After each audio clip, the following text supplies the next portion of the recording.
dunia tidak lagi stabil.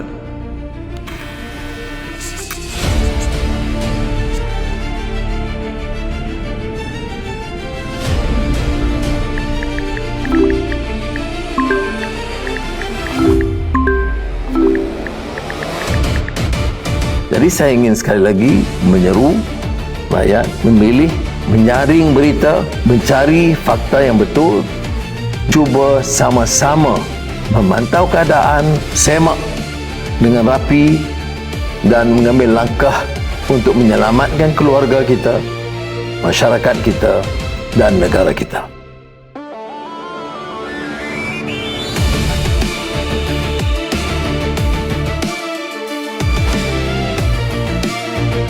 Dalam keadaan kekacauan ini, jangan anggap kita terasing. Dan percayalah, jangan pandang ringan dan enteng isu keselamatan negara kita.